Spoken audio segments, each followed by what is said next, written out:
오늘의 기준 하나의 말씀은 신약의 말씀 고린도전서 15장 16절로 20절까지 보겠습니다. 고린도전서 15장 16절로 20절에 있는 말씀. 만일 죽은 자가 다시 살아난 일이 없으면 그리스도 다시 살아날 일이 없을 터이요, 그게 다시 살아난 일이 없으면 너의 믿음도 헛되고 너희가 여전히 죄 가운데 있을 것이요, 또한 그리스도 안에서 잠자는 자도 망하였으리니 만일 그리스도 안에서 우리가 바라는 것이 다만 이 세상뿐 아니면 모든 사람 가운데 우리가 더 불쌍한 자이라. 그러나 이제 그 속에 죽은 자 가운데 다시 살아나사 잠자는 자들의 첫 열매가 되셨도다. 아멘. 할렐루야. 할렐루야.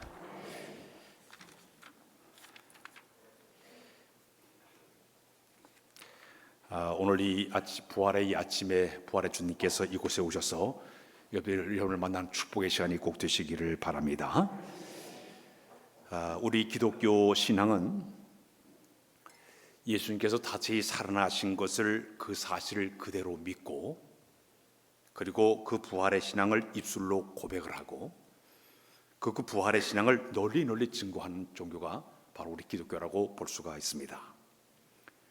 이 부활신앙은 우리 기독교의 신앙의 든든한 기초가 되고, 이 부활신앙은 우리 기독교 신앙의 중심이 되어지고, 또 어떻게 보면 변하지 않는 질이라고 볼 수가 있습니다. 성경을 한 권 먼저 보고 넘어갑니다. 고린도전서 15장 14절로 15절 한번 읽을까요? 시작. 그래서 만일 다시 살아지 못하였으면 우리가 전파하는 것도 헛것이요, 또 너희 믿음도 헛것이며, 또 우리가 하나님의 거짓 증인으로 발견되리니 우리 하나님이 그리스도를 다시 살리셨다고 증언하십니다. 만일 죽은 자가 다시 살아난 일이 없으면 하나님이 그리스도를 다시 살리지 아니하셨으리라. 성경 말씀을 보게 되면 예수님이 다시 살지 않았다고 하면 우리가 전파하는 모든 것이 헛것이라고 얘기했습니다. 예수님이 다시 살지 않았으면 우리가 여전히 우리의 믿음도 헛것이 될 수밖에 없다고 얘기하고 있습니다. 예수님 다시 살지 않았으면 우리가 여전히 죄 가운데 그대로 머물러 있다고 얘기하고 있습니다. 또 하나는 만일 예수님께서 죽은 자 가운데서 살아나지 않았으면 우리가 다 망할 수밖에 없는 사람이었다고 소개를 하고 있습니다. 그래서 우리 기독교는 이 부활의 신앙을 가지고 우리가 신앙생활을 하게 되는데, 유명한 칼 바르트라는 신학자가 그런 얘기를 했습니다. 부활절과 성탄절 수교는 짧을수록 좋다. 왜냐하면 이는 설명할 필요가 없는 역사적인 사실이기 때문에 짧을수록 좋다고 그분이 이야기를 한 적이 있습니다. 다른 종교와 우리 기독교가 다른 점이 무엇이 있을까요? 다른 종교들을 보게 되면 자기들이 섬기는 신의 무덤을 굉장히 크게 자랑을 하면서 살아가고 있습니다. 유교를 만든 공자는 저 중국 산둥성에 가면 큰 무덤을 만들어 놓고 사람들이 그 무덤 앞에 가서 거기서 경배를 하고, 그리고 또 뿐만 아니라 숭배를 하고, 기념관에 가서 사람들이 기념탑에 가서 숭배하는 모습을 보게 됩니다. 이슬람교를 창시한 마호메트도 저 사우디 메카 지역에 가게 되면 거기다 큰 무덤을 만들어 놔서 수많은 이슬람교도 사람들이 그곳에 가서 참배를 해요. 특히 이슬람교도를 믿는 사람들을 모습을 보게 되면 그들의 꿈이 1년에 한 차례 거기 가는 것이 그들의 최고의 소망이에요. 그 무덤을 자랑을 그렇게 하고 있습니다. 불교의 석가모니 같은 경우도요, 네팔 그 룸비나에서 그가 태어나게 된데 29살에 그가 출가를 해서 35세에 그가 깨달음을 받게 되었고요. 그 다음에 이제 그가 부차가 된 이후에 80세에 그가 세상을 떠나게 됩니다. 그 세상을 떠났을 때 거기는 그 사람을 화장을 한 다음에 거기 살을 전부 떼어가지고 다른 나라에 전부 보내서 그 살을 모셔놓고 사람들이 탑에다 모셔놓고 그들이 숭배를 하고 있습니다. 러시아의 모스크바에 가게 되면 붉은 광장 한 곳에 공산주의 대표자였던 레닌의 미이라를 만들어 놓고 사람들이 거기서 숭배하기도 합니다. 북한의 금수산에 가게 되면 김일성과 김정일 시신을 거기다 만들어놓고 사람들이 그곳에 가서 이게 숭배하게 만들었어요. 1년에 관리비만 11억씩 들어간다고 합니다. 그 시신을 관리해가지고 베트남에 간 적이 있습니다. 호치민시에 가게 되니까 호치민의 시신을 저다 앉혀놓고 사람들이 그곳에 놓고 숭배하게 만들고 있어요. 그리고 저 베드로 성당, 성 베드로 성당에 가서 보니까 교황들의 그 모든 시신을 좀 앉혀놓고 그렇게 시신을 자랑을 하는 것을 보게 됩니다. 그러나 우리 기독교는 무덤을 자랑하지 않아요. 무슨 무덤을 자랑하면 지금 예루살렘에 가게 되면 예수님 정원 무덤 교회가 있습니다. 지금 찾아가서 보게 되면 무덤이 있지만 그 무덤은 빈 무덤이에요. 거기다가 이렇게 나무에다가 글을 써놨는데 뭐라고 써놨는가 하면은 그는 살았기 때문에 이곳에 계시지 않습니다. 이렇게 글을 써놨어요. 그래서 우리 기독교는 화려하고 웅장한 무덤을 자랑한다든지 기념관을 만들어놓고 보관의 시신을 갖다 자랑하는 종교가 아니라 우리 기독교는 빈 무덤을 자랑하는 종교가 우리 기독교입니다. 우리 예수님은 무덤에 갇히신 분이 아니라 그 무덤을 깨뜨리고 다시 살아나신 분이 바로 우리 주님이신 줄로 믿습니다. 살아났을 뿐만 아니라 이 세상에 40일 동안 계시면서 11번이나 나타나서 자기의 부활한 모습을 다 보여줬습니다. 그리고 하늘로 올라가셨어요. 올라가신 이후에도 우리 예수님께서 일단 3번이나 성경에 보니까 나타나서 스반 집사에게 자기의 부활한 모습을 직접 보여줬습니다. 그러니까 우리가 잘 아는 사도 바울에게 나타나가지고 자기의 부활한 모습을 친히 보여줬습니다. 저 반모섬의 유배당원은 사도 요한에게 직접 자기 부활한 모습을 친히 보여주기도 했습니다. 우리 주님은 돌아가신 지 다시 살아나셔서 하늘로 올라가시고 하나님 보좌 우편에 계시면서 지금도 살아계신 분이 우리 주님이신 줄로 믿습니다.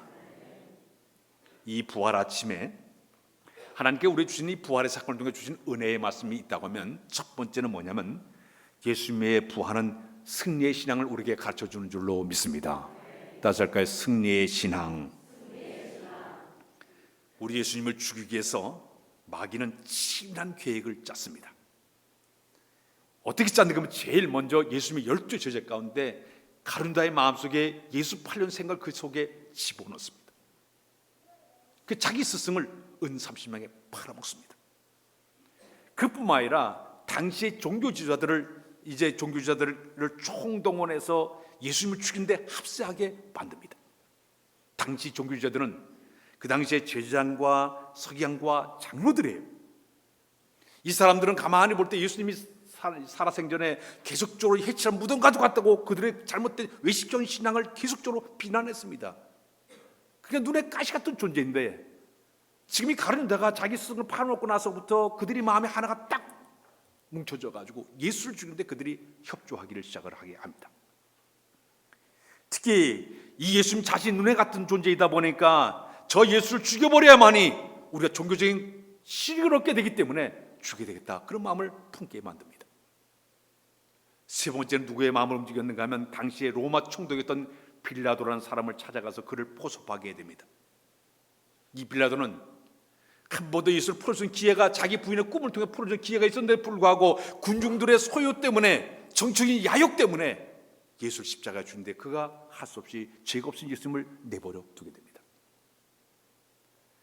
치밀하게 계획적으로 예수님 십자가 죽이는데 치밀한 계획을 짜가지고 가룟유다의 마음을 충동질하고 종교지도자들의 그 서기관과 발생과 수많은 그 장로들의 마음을 움직여가지고 한마음 되게 만들고, 정치하는 빌라도의 마음을 움직여서 그들이 똘똘 뭉쳐가지고 죄 없는 예수님을 십자가에 죽이는데 그들이 한마음으로서 처참하게 예수님 십자가에 매달아 그들 죽게 만듭니다. 우리 예수님께 십자가를 지시고 골도 언덕에 올라갈 때 그들은 기세가 당당했습니다. 예수님 십자가 못 박아 줄 땐 그들은 와서 침을 뱉는 사람도 있었습니다. 와서 예수님 주먹으로 치는 사람도 있었습니다. 갈대를 가지고 그 머리를 갖다 치는 사람도 있었습니다. 왕관 대신에 가시관을 씌워가지고 가시관을 씌우니까 피가 철철 흐르게 만들기도 했습니다. 모욕하고 멸시하고 희롱하고 십자가 밑에 가서 옷을 다 벗겨가지고 부끄러운 모습을 다, 치욕스러운 모습을 다 사람들에게 보이게 만들었고, 그 다음에 예수님 십자가 매달아 놓고 그들이 야 네가 유대인의 왕이냐, 심지어는 네가 그랬지만 너도 살고 우리도 살려봐라, 비웃고 조롱하고 멸시하기를 시작을 했습니다. 한마디로 그 당시에는 불법이 승리하는 그런 모습이었습니다. 우리가 불의가 이겼다, 우리가 이게 마귀도 뒤에서 우리가 이겼다 큰 소리 빵빵 쳤던 그런 모습이었습니다. 왜? 그들에게 이게 치밀했기 때문에. 치밀하게 그들이 똘똘 뭉쳐가지고 좋은 일에 하나 안 되더니 나쁜 일에 아주 똘똘 뭉쳐가지고 그들의 마음이 하나가 됐어요. 그런데 예수를 죽이는데 앞장서서 그들이 한 마음으로 가지고 예수님을 십자가에 못 박아 죽이는 그 일에 그들이 앞장서기를 시작을 했습니다. 반면에 가장 슬펐던 사람들이 예수님의 부모님이었겠죠. 요셉과 마리아는 시리에 빠지게 되었고 슬픔에 빠지게 됩니다. 제자들마저도 예수님이 십자가에 쳐서 죽는 그 장면을 바라보면서 좌절과 시리에 빠지고 말았습니다. 수많은 예수님을 따랐던 모든 사람들이 비탄에 잠기고 말았습니다. 완전히 예수님이 다 망한 것처럼 자기들이 승리한 것처럼 당당했던 그런 모습이었습니다. 그러나 오래가지 못해서 3일 만에 우리 예수님께서 무덤을 깨뜨리고 다시 살아나자 그 당시에 종교주의자들, 가룟 유다들, 빌라도 모든 사람들이 자기 죄를 깨닫게 됐습니다. 가룟 유다는 마음의 자책을 받아가지고 성전에 갔다 그 은 30년 던져버리고 자기는 가가지고 목매들어 죽고 말았습니다. 당시 서기관들과 그 당시 종교주의자들, 대제관과 장로들은 이 죄를 숨기기 위해서 예수님은 살아난 것이 아니라 제자들을 훔쳐갔다고 거짓말 퍼뜨려가지고 사람들의 마음을 자꾸 이상한 말로 혼돈하게 빠는 그런 일을 그들이 자행하게 됩니다. 한마디로 거짓말로 모든 걸 가리려고 했지만은 손바닥으로 하늘을 가는 것 같은 그런 모습이었습니다. 사랑하는 여러분, 예수님의 부활은 죄와 사망과 불법과 거절 다 이겨낸 승리의 사건이 바로 예수님의 부활의 사건이 되는 줄로 믿습니다. 오늘 우리 신앙에도 마찬가지예요. 마귀는 끊임없이 욕을 하고 간계와 모함과 겉모술수와 불을 통해서 다 동원해서 진리를 거스르고 끊임없이 역사하고 있습니다. 심지어 우리 신앙생활을 잘하는 우리에게 덫을 만들어 놓고 함정을 만들어 놓고 구덩텅이를 만들어 놓고 올무를 만들어 어떻게 해서 넘어지게 하려고 끊임없이 역사하고 있습니다. 이러할 때 우리의 신앙에 필요한 것은 예수님의 승리의 신앙이 우리에게 필요한 줄로 믿습니다. 무덤을 깨뜨리고 승리하신 주님의 그 승리의 신앙이 우리 가운데 있게 되면 눈을 깜짝 안 하고 우리는 반드시 승리하게 될 줄로 믿습니다. 고린도서의 사도 바울은 고린도서 15장 55절로 57절에 이런 말씀을 전달. 시작. 사망아 너의 승리가 어딨냐? 사망아 내가 쏘는 것이 어딨냐? 사망이 쏘는 것은 죄요 죄의 권능은 율법이라. 오직 예수 그리스도로 말미암아 우리에게 승리를 주시는 하나님께 감사하노니. 또 한 것 더 봅니다. 로마서 8장 1절을 보겠습니다. 시작. 그러므로 이제 그리스도 예수 안에 있는 자에게는 결코 정죄함이 없나니. 로마서 8장 35절로 30절을 계속해서 읽겠습니다. 시작. 누가 우리를 그리스도의 사랑에서 끊으리요? 환난이나 곤고나 박해나 기근이나 적신이나 위험이나 칼이라. 그릇된 바 우리가 종일 줄류하여 죽임을 당하게 되며 조사를 양같이 증을 받았나이다 함과 같으니 그러나 이 모든 일에 우리를 사랑하시는 말미암아 우리가 넉넉히 이기느니라. 할렐루야. 부활로 승리하신 주님이 우리 편에 계시고 우리 안에 계시고는 우리 모든 환난도 역경도 시련도 위험도 승리하게 될 줄로 믿습니다. 마귀 것에 짓밟고 승리하게 될 줄로 믿습니다. 그래서 이 부활 아침에 우리에게 가장 중요한 신앙은 이 승리의 신앙. 모함하고 술술하고 중상모략하고 다 짜가지고 별짓을 다 해도 승리의 주님이 함께 하시면 반드시 승리하게 될 줄로 믿습니다. 두 번째, 이 부활절 아침에 우리에게 주시는 메시지는 뭐냐면 부활은 우리에게 산 소망을 주신 날이에요. 그래서 산 소망을 주셨다. 오늘 본문 15장 고린도서 15장 20절을 한번 읽고 넘어. 시작. 그러나 예수께서 죽은 자 가운데서 다시 살아 잠자는 자들의 첫 열매가 되셨느니라. 자, 여러분, 우리 기독교가 소망의 종교인 이유가 있습니다. 이 세상 가장 절망적인 상태가 언제입니까? 죽음을 당하게 되면 절망적인 상황이에요.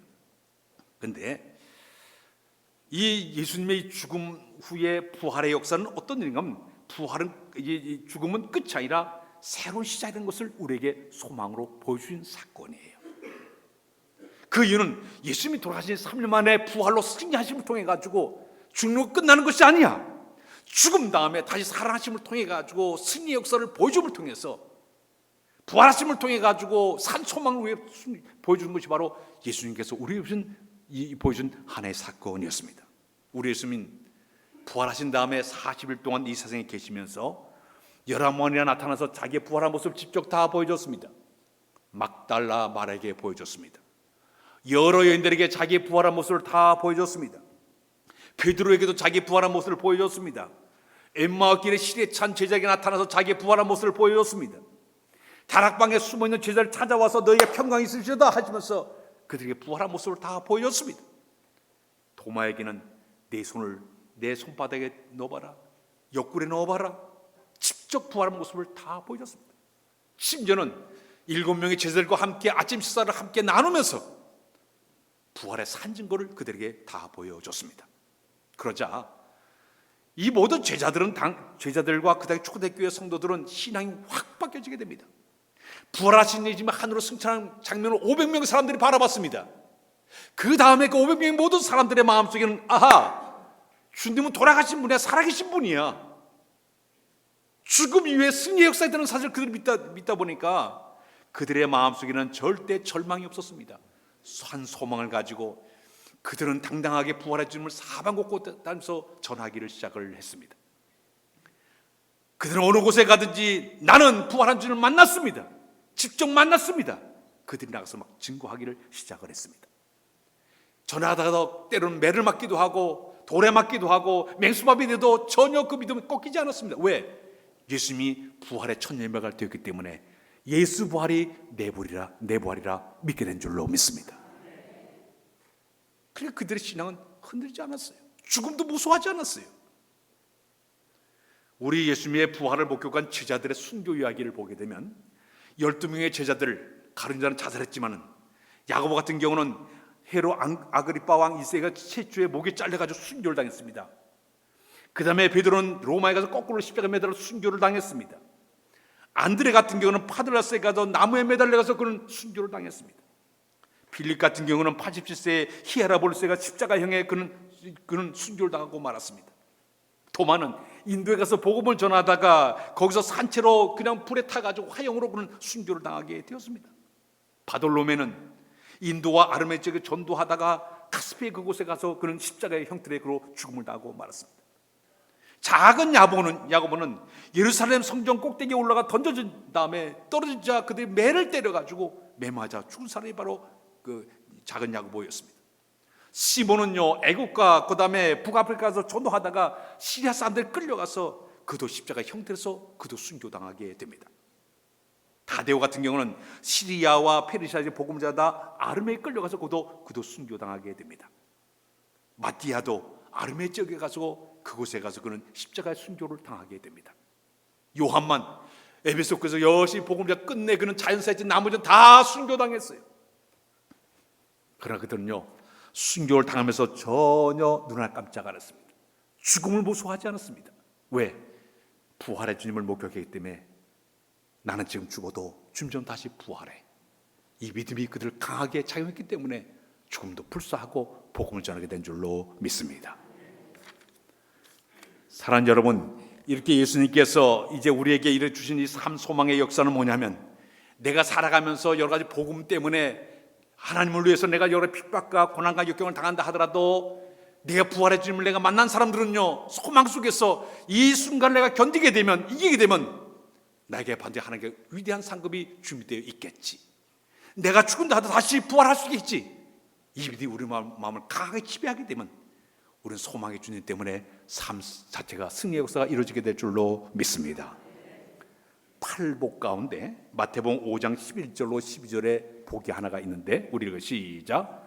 나로 말미암아 너희를 욕하고 박해하고 거쳐 너희를 거스려 모든 악한 말을 할 때는 너에게 복이 있나니 기뻐하고 즐거워하라. 하늘에서 너의 상이 큼이라. 너 전에 있던 선자도 이같이 받게 하였느니라. 오늘 이 부활의 아침에 내가 주님을 바라보면서 혹시 절망 가운데, 낙심 가운데, 슬픔 가운데 있는 사람들은 그 마음의 소망의 주님을 가슴에 품고 넉넉히 승리하는 여러분들이 다 되시기를 바랍니다. 마지막으로는 이제 우리가 할 일이 있습니다. 우리는 부활의 증인이 되어야 될 줄로 믿습니다. 사도 바울은 신약 성경이 27권이 되어 있는데 27권 가운데 13권의 책을 쓴 사람이 사도 바울입니다. 또 사도 바울은 1차, 2차, 3차에 걸쳐서 많은 곳에 다니며 복음을 전해서 교회들을 많이 세웠습니다. 고린도 교회도 세우고 데살로니가 교회도 세우게 되고 에페소 교회도 세우게 되고 사방의 교회들을 쭉 데살로니가 교회도 세우면서 교회를 세웠습니다. 자, 그런데 사도 바울이 가는 곳곳마다 전파하는 복음의 핵심이 두 가지였습니다. 하나는 십자가, 또 하나는 예수님의 부활을 전했습니다. 다른 거 복잡하게 전하기 어느 곳에 간지 예수님의 십자가를 전했습니다. 두 번째는 부활의 주님을 그가 전하게 됩니다. 특히 고린도서 1장 18절에 보게 되면 이런 말씀을 시작. 십자가의 도가 멸망한 자들의 미련한 것이요 구원을 받는 우리에게는 하나님의 능력이라. 갈라디아서 6장 14절에 보게 되면 이런 시작. 그러나 내게는 우주 예수 그리스도의 십자가 외에 결코 자는 것이 없으니 그것으로 말미암아 세상에 나를 대하여 십자가에 못 박히고 내가 또한 세상에 대하여 그러하니라. 사도 바울이 왜 이래 부활의 주님을 전하게 됐는가 하면은 사도 바울은 남다른 영적인 체험이 있는 사람이었습니다. 그는 예수 믿는 사람들이 저 다메섹에 숨어 있다는 소식을 듣고 군사들이 이끌고 다메섹을 향해서 그가 가까이 가다가 갑자기 하늘부터 조명이 탁 비춰오게 됩니다. 말에서 떨어져 거꾸로지게 됩니다. 주여 니시오리까. 그때 음성이 들려옵니다. 부활의 주님이 직접 찾아서 사오라 사오라 내가 어째 나를 핍박하냐. 나는 내가 핍박하는 예수라. 그는 직접 부활의 주님을 만나게 됐습니다. 그 후에 이 사도 바울이 완전히 인생을 바꾸고 신앙이 완전히 뒤집어지게 됩니다. 그는 어느 순간까지 나는 부활의 주님을 직접 만났다고 사람들에게 전하는 거예요. 나는 부활의 주님이 완전히 죽은 줄 알았더니 십자가에 죽은 줄 알았더니 그분은 살아났습니다. 나는 직접 만났습니다. 어느 곳에 가든지 전하기를 시작하는 거예요. 그래서 수많은 사람들이 자기가 만난 그 부활의 주님을 전하니까 그대의 마음을 열어가지고 부활의 주님을 영접하게 되고 예수 믿는 역사가 일어나게 됐던 것입니다. 사도 바울은요, 심지어는 그 담에서 만난 것이 아니라 사도행전 18장에 보게 되면 고린도도 막 전도하다가 그 사람들이 와가지고 회방을 하고 대적하고 비난하게 되니까 그날 밤에 주님이 나타나서 두려워하지 말라, 침묵하지 말라, 내가 너와 함께 있으리라. 어떤 사람들을 대적하여 해롭게 할 자 없느니라. 이 성 안에 내 백성이 많으리라. 주님이 찾아와서 위로하시고 격려하신 걸 체험하다 보니까 어느 곳에 간지 부활의 주님을 증거하니까 많은 사람들이 그 사도 바울의 부활의 주님을 증거하는 그것 때문에 복음을 받아들이고 예수 믿게 되었고 그 저희 교회가 세운 역사가 이루어지게 된 줄로 믿습니다.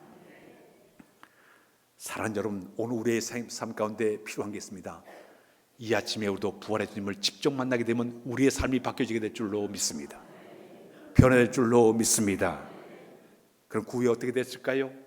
사도 바울이 AD 61년경, 사도 바울이 그 당시에 나이가 65세였습니다. 그 나이에 로마의 제수의 모로 끌려가게 됩니다. 그래서 2년 동안 연금 생활을 하다가 갇혀 있다가 무죄 판결을 받고 63년도에 여름에 그가 석방을 하게 됐습니다. 잠시 석방한 다음에 사도 바울은 이제 디도와 함께 터키 서쪽의 그레데 섬과 아가야, 마게도냐 각 교회를 쭉 방문하면서 다시 복음을 전하고 스페인까지 가서 그가 복음을 전하게 됩니다. 그런 차에 AD 64년도 7월 18일에 로마 나라에 큰 대화재가 일어나게 되었습니다. 이 화재가 전 신을 퍼져가지고 온 그 모든 나라가 다 완전히 화재로 뒤덮이는 일이 벌어지게 되었죠. 자, 그런데 이 당시 그 나라의 황제가 네로 황제였는데 그가 휴가 갔다가 이 화재 소식을 듣고 급히 와가지고 그 로마의 그 사람들에게 막 식량을 제공하면서 참사를 수습하는데 이 재앙을 갖다가 모든 로마 사람들이 이 황제에게 뒤집어 씌워가지고 당신이 잘못했기 때문에 이랬다고 뒤집어 씌우게 됩니다. 심지어는 이 네로 황제가 그 로마 나라다 이 화재를 일으켰다는 방화범으로 사람들이 소문을 내기를 시작을 하게 됐습니다. 그래서 네로 황제가 민심을 수습하기 위해 가지고 황제 숭배를 그 당시에 거부하는 기독교인들이 부르싸졌다고 거짓말하게 됩니다. 심지어 기독교인들은, 성찬식을 하는 기독교인들, 고기와 피를 마시는 이런 아주 이 사람들은 갖다가 이렇게 고기와 피를 먹는 이런 사람들하고 거짓 소문을 퍼뜨려 가지고 기독교들은 학살하기를 시작합니다. 장장 250년에 걸쳐 가지고 수많은 핍박이 가해지게 됩니다. 이 핍박을 한 그 자리에 바로 사도 바울도 있었고 베드로 사도 거기에 있었습니다. 결국 사도 바울은 티베르 강에서 아멘이라는 그 상가를 숙소를 정해놓고 오세문 가까이에서 곡물 창고에서 사람들을 모아놓고 설교에다가 밀고제에 의해 가지고 체포가 되게 됩니다.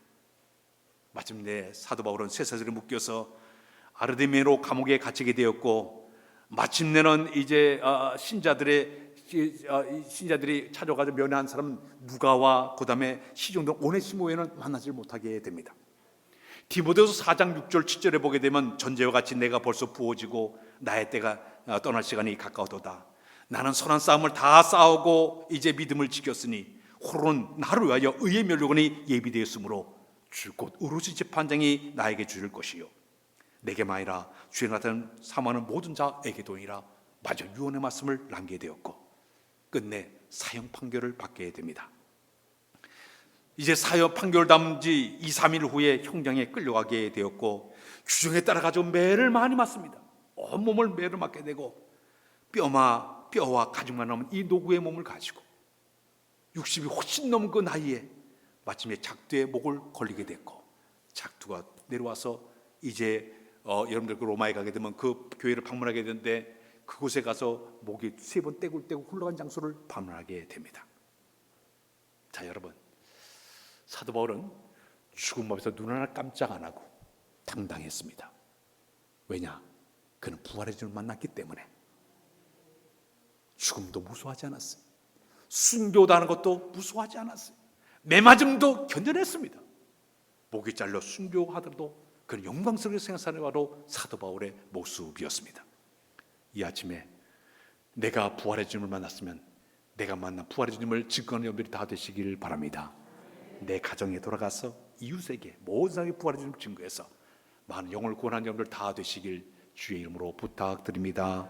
기도합니다. 하나님 아버지, 이 부활 아침에 우리의 신앙을 회복하도록 도와주시되 특별히 우리의 마음속에 이제 예수 부활의 신앙을 허락하여 주어서 승리의 신앙을 간직하도록 인도하여 주시며 소망의 신앙을 갖도록 인도하여 주시며 날마다 부활의 주님을 증거하는 우리 모두가 되도록 은혜도 하여 주옵소서.